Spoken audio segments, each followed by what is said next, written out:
Assalamualaikum warahmatullahi wabarakatuh. Mohon izin atasan dan izin senior menyesuaikan. Di sini saya akan menjelaskan PowerPoint mengenai jenis dan kategori kecelakaan kereta api. Sebelumnya izinkan saya memperkenalkan diri. Nama Taruna Remaja Rizky Akbar Prayitno, notar 2201362 dari kelas TD 218. Baik, langsung saja kita ke materinya. Yang pertama ada pengertian kecelakaan. Kecelakaan kereta api adalah bencana yang melibatkan satu atau lebih kereta api. Kecelakaan kereta api sering terjadi sebagai akibat dari miskomunikasi, seperti ketika sebuah kereta api yang bergerak bertemu dengan kereta lain di jalur yang sama. Atau kecelakaan seperti ketika sebuah kereta keluar dari rel saat anjlokan atau ledakan ketel uap. Kecelakaan kereta api merupakan salah satu hal yang paling sering diberitakan dalam media massa. Kecelakaan kereta api dapat terdiri atas anjlokan, tabrakan, ledakan ketel uap, tumburan, kerusakan sarana, dan serudukan. Konsekuensi dari kecelakaan. Yang pertama ada meninggal dunia, yaitu korban yang meninggal dunia akibat dari kecelakaan dalam rentang waktu 30 hari. Kemudian ada korban luka berat dan luka ringan. Pengertian bisa berbeda di masing-masing negara. Seperti meninggal dunia dalam bahasa Inggris yaitu killed, luka berat yaitu seriously injured, dan luka ringan yaitu slightly injured. Ini merupakan gambar dari kecelakaan yang terjadi di Cirebon pada tanggal 2 September 2001, di mana terjadi tabrakan antara kereta penumpang dengan loko yang mengakibatkan 40 korban meninggal dunia. Kemudian organisasi model penyebab kecelakaan, yaitu menggunakan model Swiss cheese, di mana terjadi gejala bahaya yang dirasakan, kemudian dilanjutkan dengan pembuatan keputusan yang akan memberikan efek belakang hingga akhirnya menimbulkan kerugian. Seperti di sini tertulis beberapa lubang terjadi akibat kegagalannya aktif, kemudian lubang yang lain terjadi akibat bahaya yang terpendam namun memiliki potensi untuk muncul.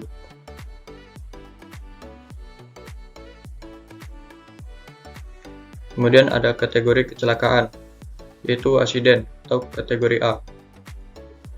Contohnya yaitu orang yang meliputi penumpang, pelanggar, pegawai, kontraktor atau masyarakat yang meninggal akibat tumburan, jatuh dari KA, ditabrak kereta api, bunuh diri, ataupun tersengat listrik, dan lain-lain. Kemudian orang luka berat akibat seperti butir nomor 1. Kemudian ada tumburan, KA dengan KA, ataupun KA dengan kendaraan rel. Dan juga kereta api anjlok, yaitu kereta api penumpang atau kereta barang. Dan kecelakaan yang terjadi di perlintasan sebidang.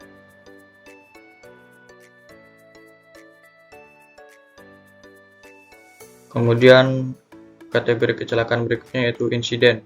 Contohnya yaitu anjlokan, sarana bukan kategori KA, tumburan bukan kategori KA, melanggar sinyal tidak aman, pelanggaran serius prosedur keselamatan, kegagalan peralatan yang berkaitan dengan keselamatan, kecelakaan di perlintasan sebidang yang tidak termasuk kategori A, sarana larat atau meluncur sendiri, kecelakaan barang berbahaya, gangguan sarana, kecelakaan karena hewan, kebakaran, rel rusak atau cacat, bangunan rusak, gangguan aliran atas, dan gangguan prasarana disebabkan faktor eksternal.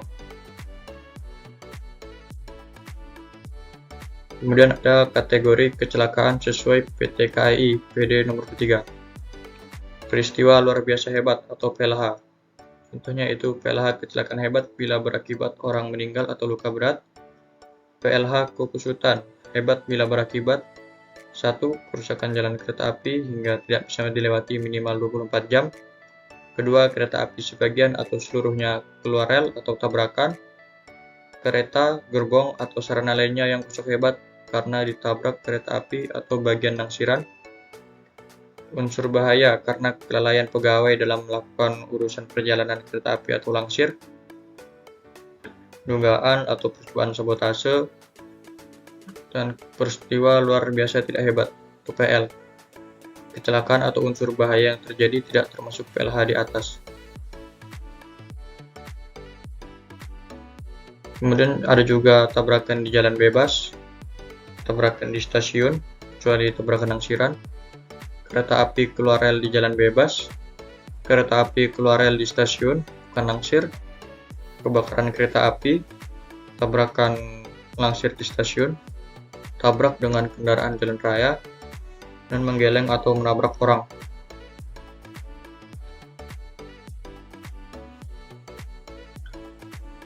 Kemudian ada juga peristiwa luar biasa seperti menggeleng, menabrak kuda atau ternak, bandasi atau roda atau gandar atau pegas atau alat perangkai kereta atau gerbong atau lokomotif putus atau rusak atau lepas.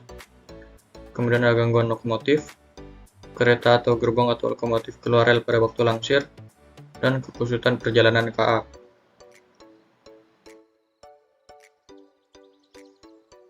Kemudian ada prosedur penanganan kecelakaan.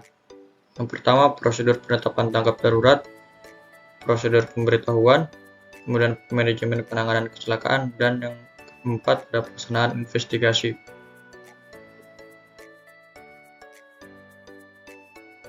Pertama, prosedur penetapan tanggap darurat, yaitu tiap SDM dari suatu badan penyelenggara perkeretaapian berkewajiban memberitahukan dengan segera segala kecelakaan, insiden atau insiden yang didapati atau yang diketahui olehnya kepada pejabat di internal badan penyelenggara perkeretaapian, yaitu pejabat yang terkait.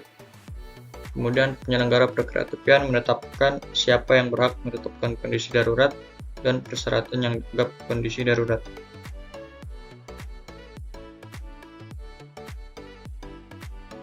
Pemberitahuan kondisi darurat. Pertama, siapa yang diberitahu tergantung keparahan. 1. Rumah sakit bila ada korban manusia. Kemudian kedua, tim pelayanan darurat. Ketiga, kepolisian. Keempat, pejabat di wilayah kerja pusat pengendali KA sesuai tingkat keparahannya. Kelima, pusat pengendali KA di wilayah atau daerah lain yang kena dampak. Yang keenam, investigator. Isi berita. 1. Untuk pemberitahuan ke rumah sakit, tim pelayanan darurat dan kepolisian. Isi berita meliputi A. Adanya kecelakaan kereta api, B. Waktu kejadian, C. Lokasi kejadian, dan D. Akibat kecelakaan. Kemudian yang kedua, untuk pemberitaan ke pejabat sebagai berikut. Yang A. Uraian singkat terjadinya peristiwa.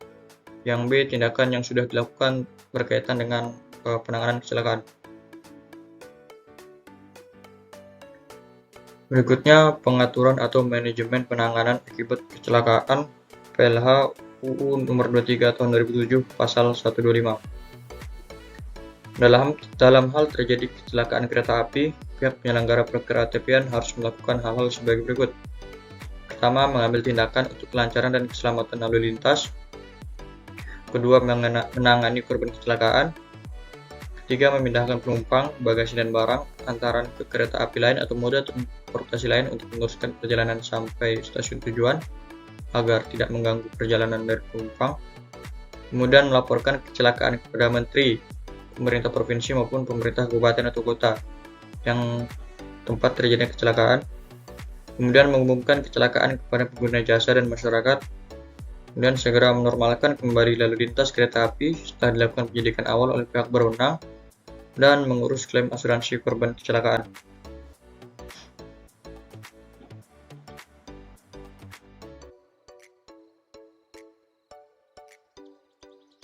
Berikutnya, persiapan penanganan kecelakaan kereta api. Hal-hal yang perlu dipersiapkan yaitu yang pertama, peralatan pelindung bagi petugas penyelamat, kemudian peralatan mekanik untuk evakuasi korban dan menormalkan lalu lintas kereta api dengan pengangkatan reruntuhan sarana dan prasarana. Kemudian peralatan medik, peralatan darurat medis diletakkan di kotak berlabel yang konstruksinya kuat dan mudah dibawa, berisi alat pembidai, penahan tulang belakang, perban dan penutup luka, serta peralatan lain seperti pipa bantu buka jalan nafas, resusitator, ventilator, dan peralatan infus. Kemudian alat pengikat dan selimut yang juga sebaiknya tersedia. Kemudian alat komunikasi di mana komunikasi yang efektif adalah aspek penting saat kejadian kecelakaan. Kemudian pelatihan petugas kecelakaan dengan memperkenalkan dan melatih semua pekerja penyelenggara perkeretaapian dengan pertolongan pertama pada kecelakaan dan resusitasi jantung paru. Ini penting bila terjadi keadaan darurat pada penumpang atau masyarakat akibat kecelakaan. Kemudian latihan simulasi kecelakaan dan praktek penanganan kecelakaan industri seperti keadaan yang sesungguhnya, yang mana ini harus benar-benar dilakukan. Kemudian evakuasi korban. Pertama, penyelamatan awal saat kegiatan mulai. Informasi tentang macam kecelakaan dan jumlah korban harus segera diketahui. Kemudian mengaktifkan bantuan sumber medis. Kemudian pemeriksaan awal untuk menentukan korban-korban dipilih agar segera bisa ditolong sesuai dengan kebutuhannya. Prioritas harus diberikan kepada korban yang terancam kehidupannya dan yang mempunyai kemungkinan besar untuk bertahan bila segera ditolong. Prioritas 1 yaitu korban cedera serius atau berat yang diberi label merah dengan problem kehidupan terancam yang perlu perhatian segera, mana korban ini jangan dipindahkan. Kemudian prioritas 2, korban cedera sedang atau diberi label kuning, membutuhkan pertolongan cukup segera dan jangan dipindahkan. Kemudian prioritas ketiga, korban ringan, diberi label hijau, itu korban cedera ringan dan bisa dipindahkan. Prioritas 4, yaitu korban meninggal yang sudah diberi label hitam.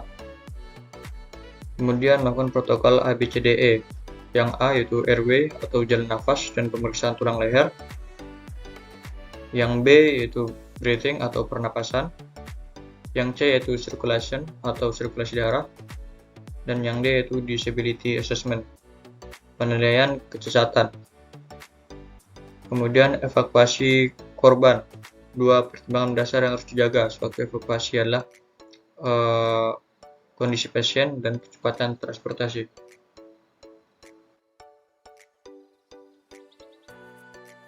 Kemudian evakuasi reruntuhan. Kecepatan evakuasi reruntuhan bisa mengurangi kesulitan perjalanan kereta api. Untuk kecepatan evakuasi perlu disiapkan sebagai berikut. Yang pertama, SOP evakuasi, kedua, penyiapan peralatan evakuasi, dan ketiga, penyiapan sumber daya manusia yang punya kompetensi.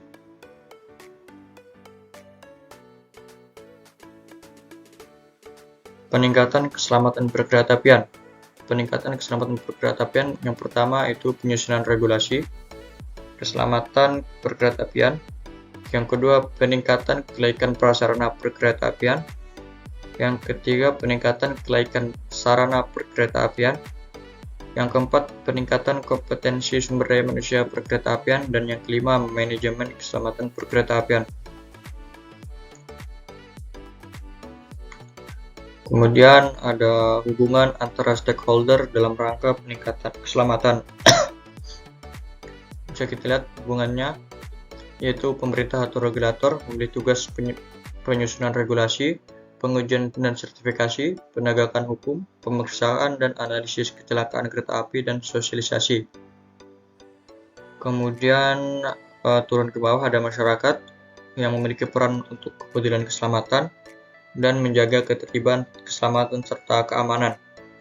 Kemudian dari pemerintah juga turun ke penyelenggara perkeretaapian atau operator yang memiliki peran pemenuhan standar atau layak operasi dan pelayanan. Kedua, pemeriksaan dan perawatan sarana prasarana. Ketiga, tanggung jawab kepada publik dan pemerintah saat terjadi kecelakaan. Yang mana ketiga ini saling terhubung, memiliki peran yang sama-sama penting.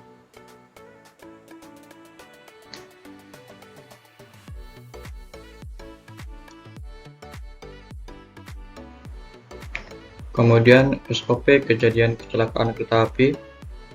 Pertama, awak sarana atau PKA paling lambat 1 jam melakukan pelaporan pada Menteri, Gubernur, Bupati, Wali Kota, pemberitahuan KNKT, dan juga melakukan permintaan kereta penolong dan lokomotif. Kemudian di sini ada juga pihak keamanan internal dan eksternal yang melakukan sterilisasi zona dengan mengambil tindakan untuk menjaga kelancaran dan keselamatan lalu lintas. Kemudian regu penolong, tim sarana dan prasarana, memindahkan penumpang, bagasi, dan barang antara ke KA lain atau moda transportasi lain sampai stasiun tujuan. Kemudian fasilitas peralatan atau alat berat, segera menormalkan kembali lalu lintas kereta api setelah dilakukan penyelidikan awal oleh PPNS atau tim cepat tanggap atau tim pemeriksaan. Kemudian juga dilakukan evakuasi korban ke rumah sakit atau puskesmas, juga untuk perlu melakukan klaim asuransi, dan juga mengumumkan kecelakaan kereta api ke pengguna jasa dan masyarakat.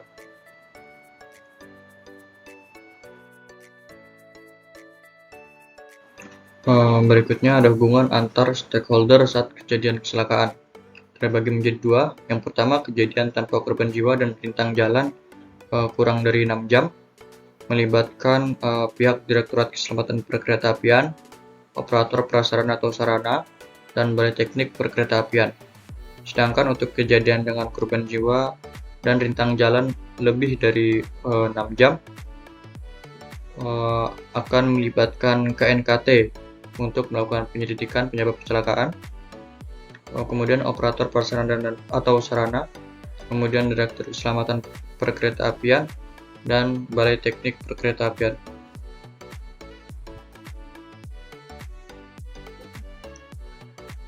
Dasar kegiatan pemeriksaan dan analisis kecelakaan.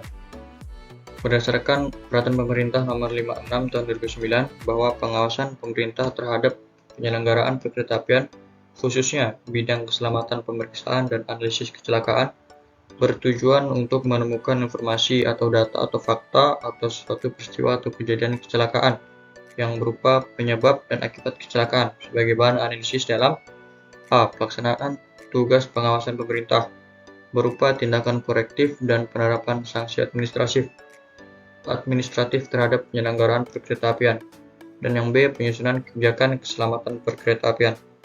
Kemudian pemeriksaan dan analisis kecelakaan dilaksanakan berdasarkan prinsip A. Integritas, B. Kewajiban melaporkan secara benar dan akurat, C. Kerahasiaan dan keamanan informasi, dan yang D. Kemandirian atau ketidakberpihakan.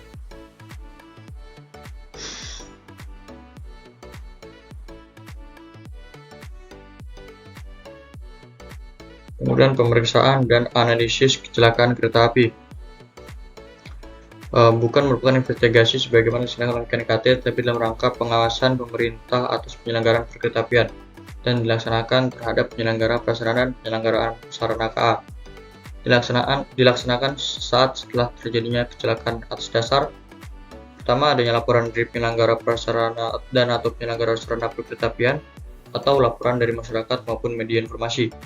Tahapan-tahapannya meliputi persiapan, pelaksanaan, dan pelaporan. Dalam penyelenggaraan kereta api nasional, Menteri menugaskan Balai Teknik apabila kecelakaan tidak mengakibatkan korban dan atau tidak ada korban meninggal dunia, atau petugas pemeriksaan dan analisis kecelakaan yang berada di bawah tanggung jawab Direktur Jenderal apabila kecelakaan mengakibatkan korban atau meninggal dunia.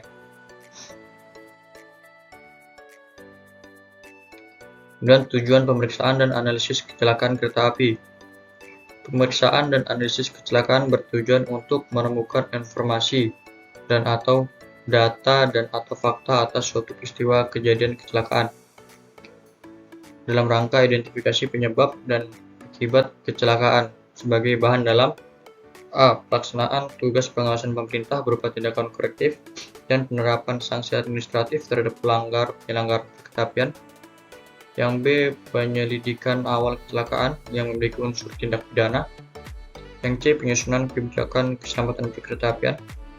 Kemudian pemeriksaan dan analisis kecelakaan kereta api dilaksanakan oleh pertama pemerintah, kedua penyelenggara prasarana, dan yang ketiga penyelenggara sarana. Kemudian penyebab kecelakaan kereta api. Yang pertama, kondisi prasarana tidak layak operasi. Kondisi sarana tidak layak operasi, kesalahan atau kelalaian pengoperasian kereta api, kesalahan atau kelalaian pengoperasian prasarana perkeretaapian, kemudian bencana alam, kerusuhan sosial, sabotase, pembajakan atau terorisme, tabrakan KA dengan moda lain, dan faktor lainnya. Kemudian kecelakaan kereta api dapat mengakibatkan pertama, rintang jalan, kedua, gangguan operasi, ketiga, kerusakan sarana, keempat, kerusakan prasarana dan atau korban jiwa. Yang keenam, kerugian harta benda milik masyarakat yang terkena dampak kecelakaan.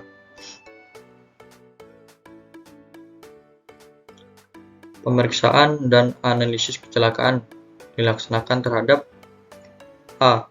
Penyelenggara prasarana perkeretaapian, yang B. Penyelenggara sarana perkeretaapian, meliputi angkutan penumpang dan angkutan barang.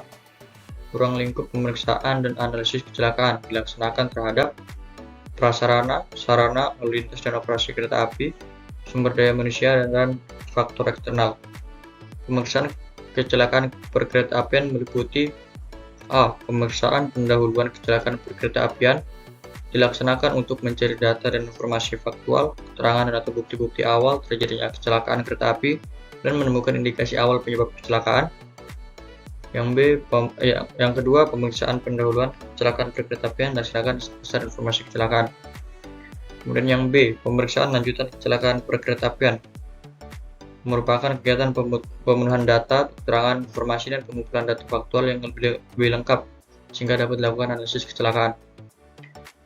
Yang perlu diketahui yaitu penelitian sebab-sebab terjadinya kecelakaan adalah bukan dalam kaitan dengan penyidikan penegakan hukum, melainkan semata-mata untuk mengetahui sebab-sebab terjadinya kecelakaan dalam rangka perbaikan teknologi dan agar kecelakaan serupa tidak terjadi lagi di kemudian hari. Apabila dalam kecelakaan tersebut memang terdapat unsur melawan hukum, pemeriksaannya juga dilakukan oleh penyidik dalam rangka penegakan hukum.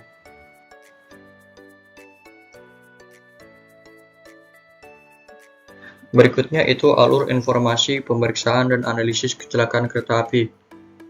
Yang pertama, terjadinya kecelakaan, kemudian dibuatkan pelaporan kejadian, baru kemudian dilakukan proses investigasi yang meliputi pengumpulan data faktual, yang mana berdasarkan pengumpulan data faktual ini akan dilakukan analisis, baru kemudian akan dilakukan aksi penyelamatan, dan juga penyusunan laporan.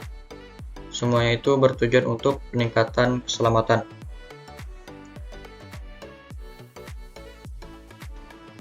Kemudian dalam hal pemeriksaan kecelakaan ternyata belum efektif dan belum efisien karena terdapat beberapa permasalahan. Seperti yang pertama yaitu permasalahan informasi kejadian kecelakaan yang sering kali terlambat diketahui, sehingga pelaksanaan identifikasi awal di lokasi kejadian juga terlambat. Kemudian berkaitan dengan waktu kejadian kecelakaan, yang mana beberapa kejadian kecelakaan ini terjadi pada malam hari, dan beberapa kecelakaan terjadi pada hari libur atau bukan hari kerja, atau bisa juga terdapat kejadian yang bersamaan waktunya, tetapi lokasi kejadian yang berbeda. Kemudian yang berkaitan dengan lokasi kejadian kecelakaan, di mana kejadian kecelakaan kereta api tersebar di seluruh wilayah operasi kereta api, yaitu meliputi Pulau Jawa dan Sumatera, dan juga sekarang mulai ada kereta api di Pulau Sulawesi. Kemudian permasalahan berikutnya berkaitan dengan operasi kereta api, yang mana harus segera lancar sesuai dengan UU Nomor 23 Tahun 2007 tentang perkeretaapian, pasal 125 yang berbunyi dalam hal terjadi kecelakaan kereta api, pihak penyelenggara sarana perkeretaapian dan penyelenggara sarana perkeretaapian harus mengambil tindakan untuk kelancaran dan keselamatan lalu lintas.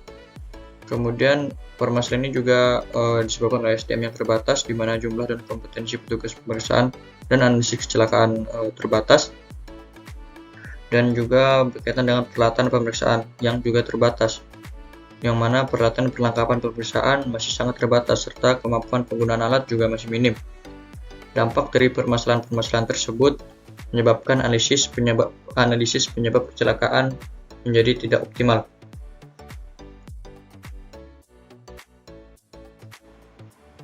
Berikutnya ada tabel data kecelakaan kereta api.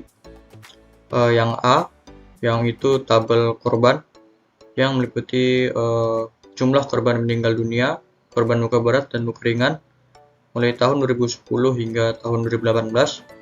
Kemudian yang B, yaitu jenis kecelakaan, yang meliputi jenis kecelakaan tabrakan kereta api dengan kereta api, anjlokan atau terguling, dan yang ketiga terbakar, yang jumlahnya bisa kita ketahui mulai dari tahun 2010 hingga tahun 2018. Data ini dipantau dan dilaporkan kepada Ditjen Perkeretaapian.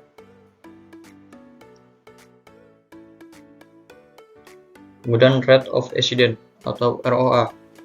Salah satu bentuk untuk mengkaji kondisi perkeretaapian di Indonesia adalah dengan menganalisis keselamatan perkeretaapian yang mengacu pada jumlah kecelakaan dan dinormalisasi dengan per jutaan kilometer tempuh atau kilometer traveled pada tahun tersebut. Jumlah kecelakaan kereta api merupakan data yang dikumpulkan oleh Ditjen Perkeretaapian selaku regulator, sedangkan faktor normalisasi per jutaan kilometer tempuh didapatkan dari PT KAI Persero selaku penyelenggara perkeretaapian. Hasil normalisasi yang digambarkan dalam bentuk grafik diharapkan dapat mendeskripsikan kondisi real kecelakaan perkeretaapian di Indonesia yang secara umum dapat menggambarkan keselamatan perkeretaapian. Pada tabel sebelahnya kita bisa lihat tahun kejadian, jumlah kecelakaan, kilometer tempuh, dan rate of accident-nya. Kemudian ini adalah grafik dari rate of accident, di mana rate of accident ini didapatkan dari jumlah kecelakaan dibagi kilometer tempuh dikali 1 juta.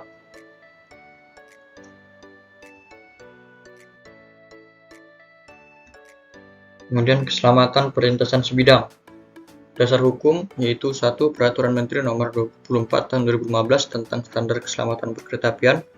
Yang kedua, Peraturan Menteri Nomor 36 Tahun 2015 tentang perpotongan dan atau persinggungan antara jalur kereta api dengan bangunan lain, yang mana PM ini dalam proses revisi.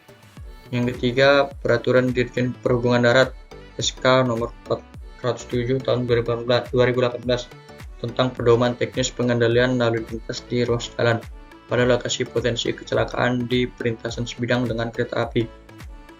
Yang keempat, Peraturan Menteri 94 Tahun 2018 tentang peningkatan keselamatan pada perlintasan sebidang antara jalur kereta api dengan jalan.